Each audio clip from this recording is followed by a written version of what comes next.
Hello, everybody, and welcome to another edition of our Community Access. This week, we will visit with Bill Parker, the editor of Michigan Outdoor News, all today at our Community Access.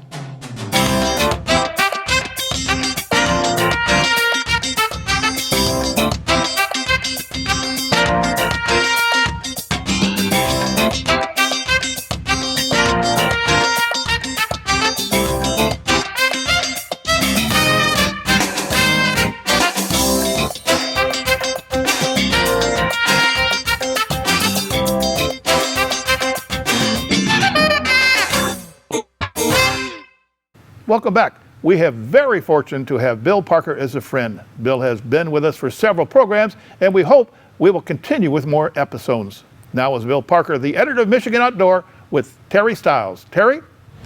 Hi, welcome to our Community Access, another special edition, and with me today is Bill Parker, the editor of Michigan Outdoor News and the recipient of the Communicator of the Year award, right? Correct, yes. Congratulations. Thank you very much. I was very honored and humbled. It was quite a month last month. That's exciting. We are so proud of you because you're from our area, but also because you come and visit the studio. And I decided, it's been about a month or so since Bill's been in here, and there's a lot happening outdoors right now. Yes, there is. So we need some updates, but the first one I want to talk about is I saw that there's a deer problem, or there's a disease. Yes. That they've just discovered, right? Yes, we got some really bad news last month in June. Chronic wasting disease was found in free-ranging whitetails here in Michigan, and chronic wasting disease has been around for 30 or 40 years or more, but mostly, out west, some states out there have been battling with it.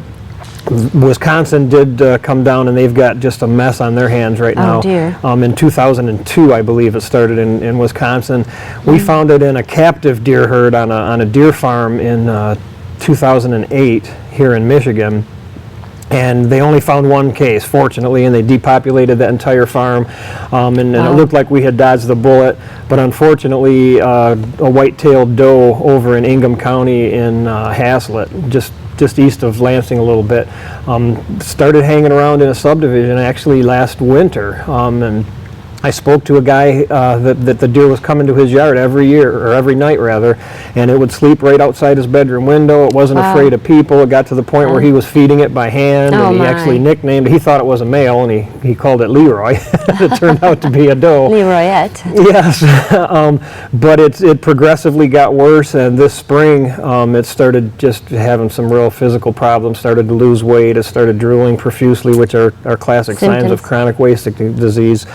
As is losing its fear of humans. And cars, right? And yes, and just not really afraid of anything, kind of oblivious to everything. Wow. And it got to the point where this gentleman was feeding it by hand, and it wouldn't even eat anymore. And he put a bowl of water out, and it just swirled its head around and couldn't even drink anymore. It was in such bad shape. And the local law enforcement came and put the animal down, and they sent it to the animal population and diagnostic lab in Lansing, and then confirmed that it was chronic wasting disease. And that was just horrible news here in Michigan. If it gets established in the deer herd, it doesn't go away. There's nothing they can do to eliminate the disease. Some states have done really well with it, other states not so well. Minnesota and New York each found one case or two cases in their free-ranging whitetail herd. They went into those areas and depopulated a lot of deer and tested a lot of deer and just did, very aggressive management in those areas. And knock on wood, they've been very fortunate they haven't found any more in the wild. On the other hand, in Wisconsin, when they found it over there, they weren't able to do the things that they wanted to do as quickly as they could. They wanted to go in and remove a lot of deer in the area that it was found. They didn't do quite as well as they had hoped, and they've just got problems over there now with chronic wasting disease. In the 5-township heart of their outbreak in Wisconsin, the prevalence rate, the number of deer that are infected per 100 deer that are tested, the prevalence rate in bucks is 40% and in does is 27% in that 4-county or 4-township area. It's not huge, statewide, but in the heart and soul core area of it is just very bad. And outside of that area, it's obviously not as bad, but they still have issues there as well. So now that the other states have a format for seemingly being able to keep it under control, is Michigan going to do the same procedures? Yes, in fact, Michigan came up with a chronic wasting disease surveillance plan and action plan in 2004, I believe, right after Wisconsin came down with it, and it kind of was like, you know what, it's not a matter of if, it's a matter of when. Right, We're probably we going rub to have to elbows. deal with it, yes. Yeah. So they've had a plan in place. They revamped the plan in 2012 and kind of updated it and everything. So when they did find this deer, the state, Department of Agriculture, Department of Natural Resources, everybody knew exactly what was to happen. They implemented an immediate baiting and feeding ban of all deer in the 3 counties surrounding that area, in Clinton, Ingham, and Shiawassee County. Wow. And then in the 9 townships where that deer was found, the 9 townships in that vicinity, all the deer taken in that area by hunters have to be tested. They must be tested. They've got to bring them in, and they're going to make it very easy this fall for people to bring them in and have them tested and everything. Again, the no baiting or feeding ban or anything like that. Any deer that they can get their hands on, they're testing road kills from cars, accidents, and things like that. If anybody sees any abnormal, or anything unusual, abnormal behavior, they want to hear about it and come out so they can test the deer. Unfortunately, they can't. They have no tests for live deer. The deer has to be put down and then tested. They do the testing from the lymph nodes and things like that. So that's a negative thing, obviously, and people hate to see that, but it's the only thing that they can do to see how widespread it is and how prevalent it is in the herd, to determine, what the next steps will be. So far, as of, I spoke with the state veterinarian last week, and they had tested a little over 200 deer from that core area, those 9 townships, and so far so good. Knock on wood, they haven't found any more. But like he said, we want to test, 3,000 deer from this area to really get a good handle on it, and that's why they're really hoping to get a lot of good cooperation from hunters and private landowners and people in the area that see things, and hunters that do harvest deer. They want to find out. The World Health Organization says that there is no threat to humans. Chronic wasting disease doesn't cross over to humans or other mammals. It's a cervid disease, which means it affects deer, elk, and moose. And so even if you eat the meat, the deer hunters are going to be harvesting them? They recommend that you don't eat the meat, just kind of out of a common sense type of thing. If a deer is diseased, they don't want you to, take a chance. They haven't ever had any crossover cases, so they say it's okay, but better safe than sorry, And it's a disease similar to, what was the disease in England? Creutzfeldt-Jakob disease in humans and mad cow disease in cows. Yes, they're very similar. What it is, it's an abnormal protein that affects the brain of the animals, and they call them a prion. That's the name for the abnormal protein, I guess, a scientific name, and it literally creates holes in their brains. Like Swiss cheese, I think I read. Yes, exactly. Wow. And it's a very debilitating, very slow death. They usually don't even see symptoms in deer until they're 2 to 3 or 4 years old. Wow. So they can carry it all this time. They've found that it can maintain itself in an environment. They've had cages, or not cages, but fenced-in areas that they've had deer in that became sick. They depopulated that area, left it empty for several years, repopulated again, and those deer got sick again. Yeah, so what it does, I guess, it binds to the soil and stays in the area, because, like, again, the veterinarian was telling me last week, I asked him about people that had a deer and had it butchered, and then it comes back and they find out it was positive for chronic wasting disease. That butcher's probably going to lose all his business. Nobody would want to, bring another deer into his facility if he had an infected deer in there.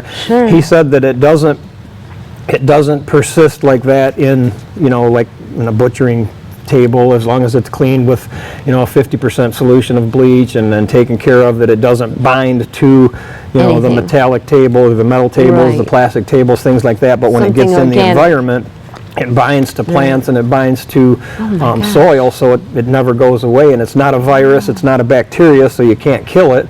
It's very, once it's established, it's very scary because it doesn't go away.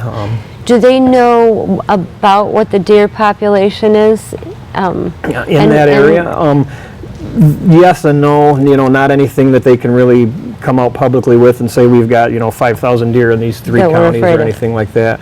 But I think in those 3 counties there was an estimate at one point in time that hunters usually kill 3,000 to 4,000 deer in those counties, okay. something like that. So So they're maybe hoping that they 7 can get or- those tested, and if everything comes back positive, everything's fine, you can go ahead and carry on and process the venison and eat it, and there won't be any problems. But if they do find another sick one, obviously they'll tell the people to dispose of that, and they have at the deer check stations, and they're going to, in those areas, they're going to really ramp it up so that it's easy to get the deer checked. They're going to add some stations. Great. They're going to have dumpsters there if people want to bring the carcasses when they're done processing it and things like that, so that they can Great. take care of it and incinerate it all.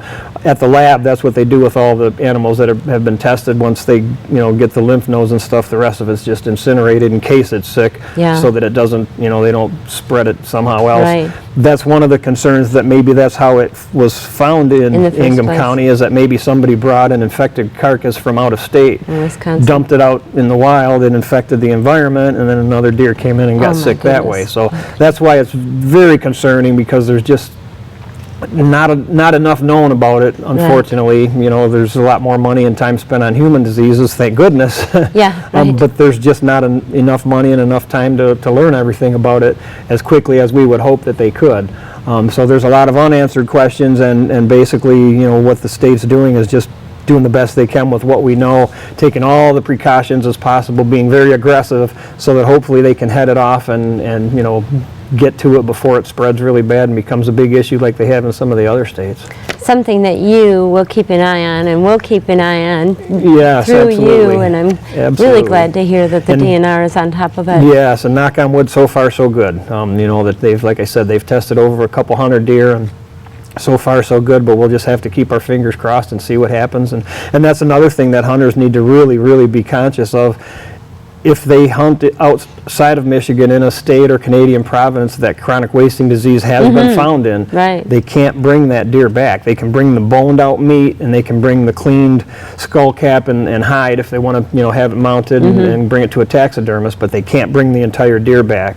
Chronic Good. wasting disease is found in the spinal column and the spinal fluids and the brain. It's not a blood-borne disease, so it's not in the blood. Right.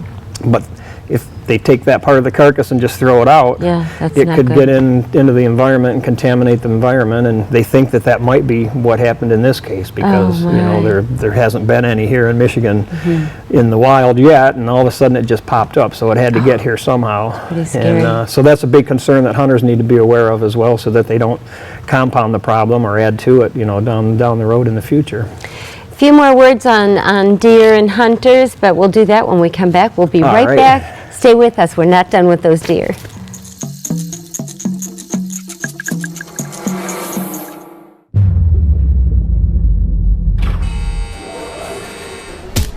Woke up and for the first time, the animals were gone.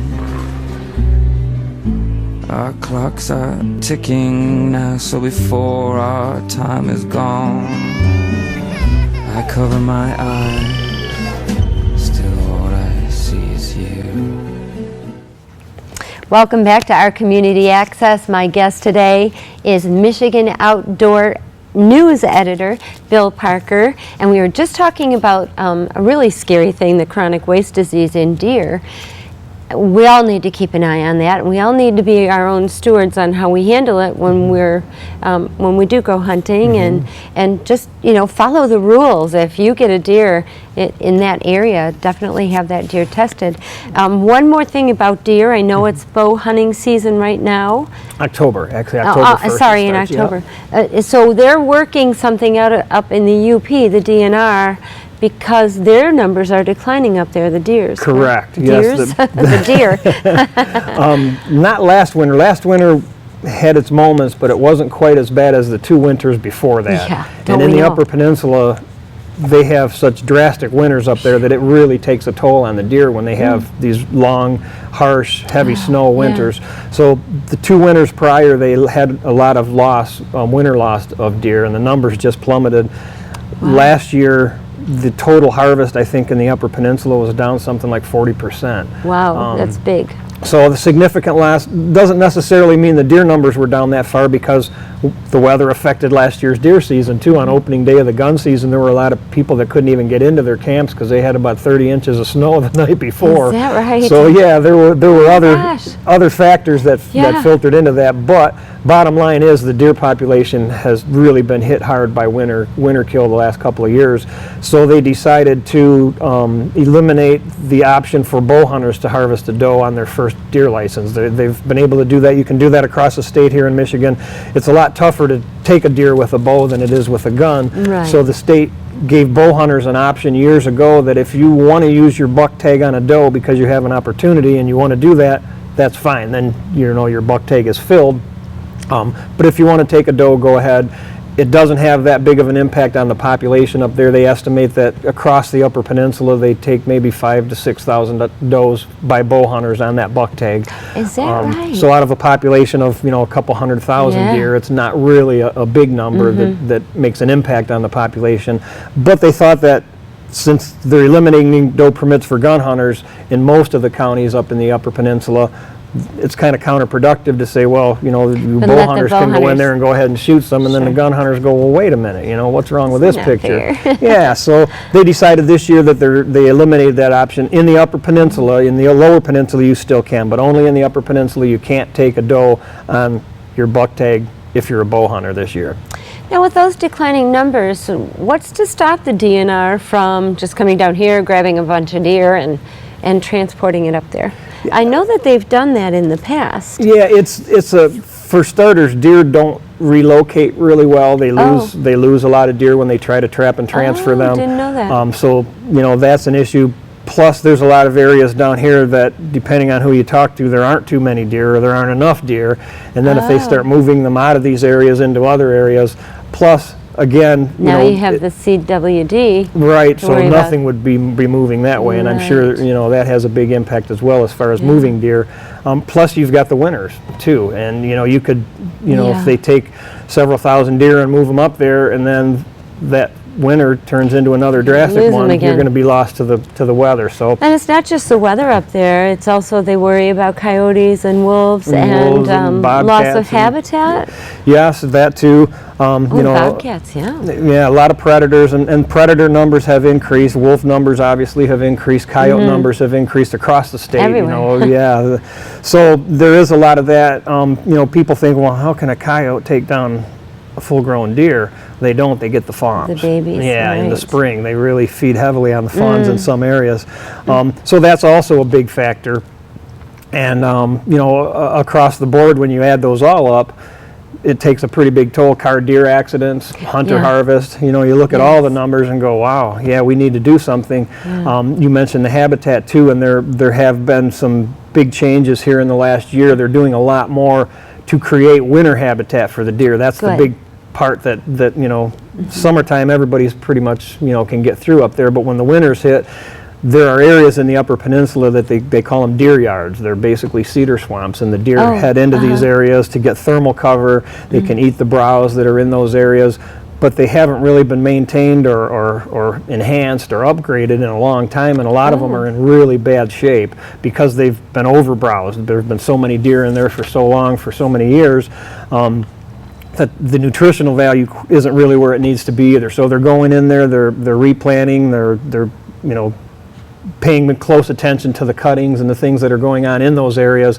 to try and enhance these deer yards instead of letting them be degraded and stuff, and hopefully that'll make a difference. But unfortunately, those are kind of long-term goals. It's nothing that's going to turn things around in a year or two. So they are making some strides. They do some supplemental feeding. They allow some of the sportsmen's clubs to go in there and feed in the winter in these really heavy snow areas to try to get the deer through. And that's really a tough call for the biologists because biologists in general don't like any kind of feeding because it congregates the deer, and if there is a disease, it can help spread that disease. But they decided to go ahead and open that up a little bit and let some of the clubs up there and the groups do it on a limited basis in certain areas to help the deer in those areas get through the winter. So they're trying to make some strides along with the reducing the doe harvests, in most of the Upper Peninsula. Hopefully in a year or two that those numbers will come back up. So nice to hear that they're really keeping an eye on that delicate balance. Yes, they really are. I love to hear about the UP, no matter what it is, whether it's an imbalance or a delicate balance. And we will be right back to talk now about the Lower Peninsula and some of the lakes around here. So right. Stay with us. We'll be right back. I'm Oakland County Sheriff Mike Bouchard and former Red Wing great Joey Koster reminding you to follow the rules regarding boater safety. Always operate at safe speeds, avoid alcohol, and wear a life jacket. Don't let a great day on the water be ruined by bad decisions.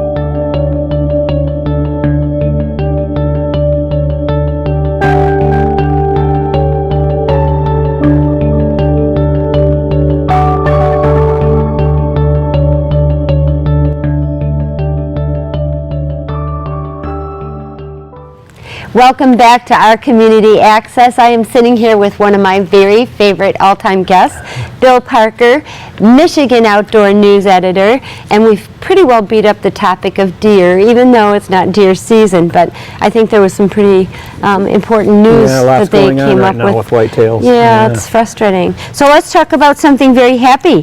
Fishing right now. It's a good time of year to be fishing. It sure is. And I want to talk about some of the safety things that we need to keep an eye on as far as fishing is concerned. Those fish are fabulous to eat, but I was watching some kids this weekend and I had my own kids over and they were fishing and we were putting the fish in the bucket. We had an aerated bucket, so I felt kind of comfortable with it. I saw the kids next door did not, and so it got me thinking about safety. What is a good rule of thumb with keeping your fish alive, or how long can they be dead before you eat them? Yeah, I would say that, you know, if you're out fishing and you've got a bucket full of fish and you see that, you know, none of them are swimming and alive anymore. Turning belly up. Right. Probably want to get those cleaned and in the freezer as quick as possible. You don't want that meat to start, you know, going bad and going south on you. Just like any other meat, you wouldn't want to leave it out on the counter, you know, overnight or during the day. You know, it needs to be refrigerated and kept cool. One thing that you can really do when you have buckets out like that is put ice in it, in the water. If the fish are still alive, it'll create oxygen and you know, keep them alive a little bit longer. And if they have already died, at least it will keep their body temperature cool, so they don't start, you know, turning bad and start spoiling. So that ice is a wonderful thing for a lot of different things, and it even helps fish. Wow, didn't even think about that. That's good news. And good like you know. said, with the aerated bucket, that helps a lot too, because it'll give those fish a lot of oxygen. They'll stay alive a lot longer, and you can continue to fish, you know, that much longer. So where if you just have a bucket with some warm water in it, those fish are going to die real quick, and the warmer they get, the quicker they're going to start going bad. So you really want to keep an eye on that and get those processed and put in the refrigerator or freezer as quick as you can, or in the frying pan. Yeah, why not? They're right best when they're fresh. Oh my goodness, I've had trout like that before, and it's just amazing. They're still kind of flopping when we put them in the pan. But so let's go to some rules and regulations. I read a little bit about walleye rules and regulations. They're going to be changing in Saginaw. Yes, they sure are. There's just been a walleye explosion in Saginaw Bay. They're catching a lot of fish up there. Not a bad problem to have. No, not a bad problem at all. But what they're finding is that the perch population is taking a hit. There's so many walleye now that they're feeding on the young perch before they get big enough to be recruited into the system, and anglers can start catching them. So what they're going to do is try to reduce the walleye population a little bit to give the perch a little bit better chance to survive and grow a little bit bigger. And they're going to do that by increasing the harvest limit for anglers. And they're looking at a couple of different options. Right now, fish have to be 15 inches, and you can keep 5 per fisherman per day. And they're looking at maybe reducing the size limit to 13 inches and allowing anglers to catch either 8 or 10 and keep per day. Yes, so that they can knock that population down a little bit. Like you said, it's a good problem to have, and people, a lot of my buddies are going up there on a regular basis and coming home with limits of walleyes and a lot of nice, you know, 18, 20, 24-inch fish, just really, really good eater size. But they do want to, you know, reduce that population a little bit to let, you know, some of the other populations come back. So they haven't made that decision yet. They're having a lot of meetings and you know, talking with anglers and sportsmen's groups and things like that. But there is is going to be a change. It'll probably be enacted this winter so that it'll take effect next year when the walleye season opens up there, and people can keep even more for a while. So currently, it's the same rules and regulations. Yep, that still we've 5 always fish, had. 15-inch minimum size limit right now, but they are looking at changes, and it's not a matter of if they're going to change it. They definitely are going to change it. It's just a matter of if they're going to go with 5 or 8 fish or 10 fish.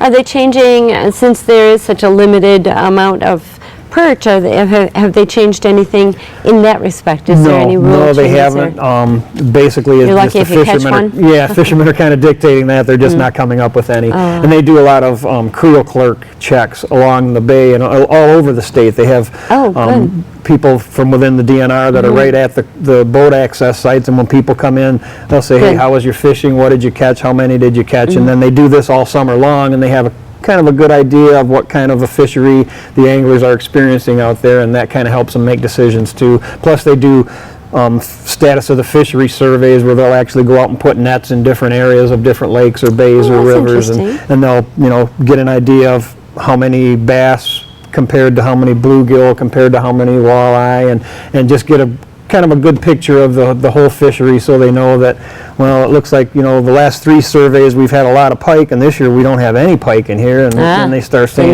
hey, what's up here? Did we just not catch any? Or is there a reason that things are changing, and if it's changing, is it a good change or a bad change? So they really do a lot of scientific research on the fisheries throughout the state to help make those decisions. They don't just, come up with an idea and say, hey, let's try this and see what happens. There really is some science behind it, and that's what, sportsmen and everybody want. They want it to be managed through science, not through emotions or ideas, and just I have a theory, let's check it out. It has to have some science behind it before they make changes and decisions like that. They're really the unsung heroes of keeping our environment in balance. Yes, they really are. There's a lot that goes on behind the scenes, if you will, that people don't realize. Right. And they sometimes things they try don't always work like they had planned on, and everything's not always a perfect decision.